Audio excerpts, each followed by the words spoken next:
اس نماز کے بارے میں بخاری مسلم میں حدیث ہے کہ نبی علیہ السلام نے 2 رکعت نماز پڑھائی تھی، اس میں جہرن قرات کی تھی، اونچی آواز میں، جس طرح جمعے کی نماز ہوتی ہے اس میں جہرن قرات ہوتی ہے، 2 رکعتیں ہوتی ہیں۔ بس فرق صرف یہ ہے کہ اس نماز کے بعد آپ نے ہاتھ اٹھا کر اللہ تعالیٰ سے دعا کرنی ہے۔ اور بخاری مسلم کے الفاظ ہیں، نبی علیہ السلام نے جو بارش کے لیے جب دعا کی تو آپ کی بغلوں کی سفیدی بھی نظر آ رہی تھی، یوں، یعنی پوری لجاجت کے ساتھ۔ بخاری مسلم میں الفاظ ہیں، آپ نے فرمایا اللہ ہمیں ایسی بارش عطا فرما جو نفع بخش ہو، ہمارا اناج اگا دے، ہمارے لیے نقصان دہ نہ ہو۔ بڑے بڑے پیارے الفاظ ہیں، وہ آپ مشکات کی پہلی جلد میں نماز والے چیپٹر میں سیکنڈ لاسٹ چیپٹر آپ کو نماز استسقاء کا ملے گا، اس میں وہ ساری دعائیں بخاری مسلم کے حوالے سے اور ابو داؤد ترمذی کے حوالے سے مل جائیں گی۔ حتیٰ کہ نبی علیہ السلام کی مسلم شریف میں حدیث ہے کہ نبی علیہ السلام نے جب ہاتھ نیچے کیے تو آپ علیہ السلام نے پھر یوں اشارہ کیا، ہتھیلی نیچے کر دی اور یہ والا سائیڈ اوپر کی طرف، اور فرمایا کہ یعنی وقت بدلنے کا وقت آ گیا، یعنی اسی وقت بارش شروع ہو گئی۔ تو اس کے بعد جب بارش شروع ہوئی تو نبی علیہ السلام نے اپنی چادر بھی ہٹا دی، اپنے جسم پہ ڈائریکٹ بارش پڑنے دی۔ تو صحابہ نے کہا یا رسول اللہ، آپ فرمایا یہ نہیں ابھی اپنے رب کے پاس سے آئی ہے۔ تو نبی علیہ السلام کے ایک محبت کا ایک جذبہ تھا۔ تو اس میں ساتھ یہ بھی ہے کہ نماز استسقاء کے لیے آپ کسی نیک آدمی کو بھی ساتھ لے کے جائیں، کیونکہ صحیح بخاری میں 1010 نمبر 1010 نمبر حدیث ہے کہ انس بن مالک کہتے ہیں کہ سیدنا عمر کے دور میں جب کبھی قحط پڑ جاتا تو سیدنا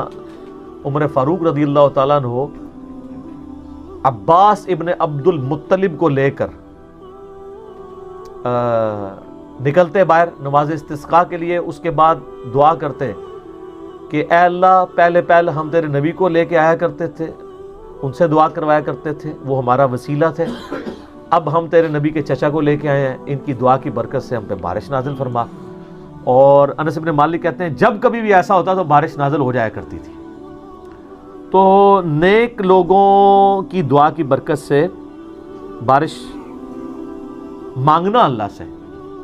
یہ صحابہ کرام کی سنت ہے۔ اچھا، اب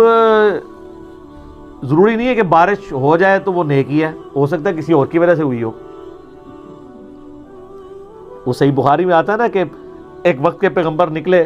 نماز استسقاء کے لیے تو انہوں نے دیکھا ایک چونٹی جو ہے وہ یوں ہاتھ اٹھا کے دعا کر رہی ہے، تو واپس آ کے انہوں نے کہا یہ اللہ سے دعا کر رہی ہے، بارش ہو جائے گی۔ تو وہ بارش تو اللہ،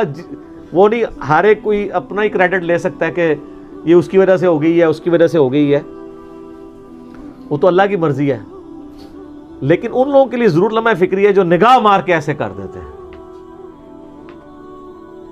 تو ان کو تو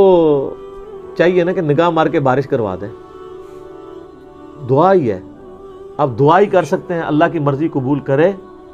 اللہ کی مرضی نہ قبول کرے۔ اللہ تعالیٰ کے اوپر کسی کا زور نہیں ہے،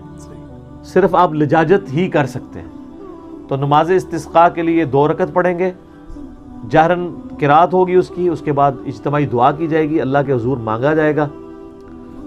اور اس میں نفع بخش دعا مانگی جائے گی کہ بارش نفع بخش بھی ہو، کیونکہ بخاری مسلم میں ایک حدیث ہے، بڑی مزے کی حدیث ہے۔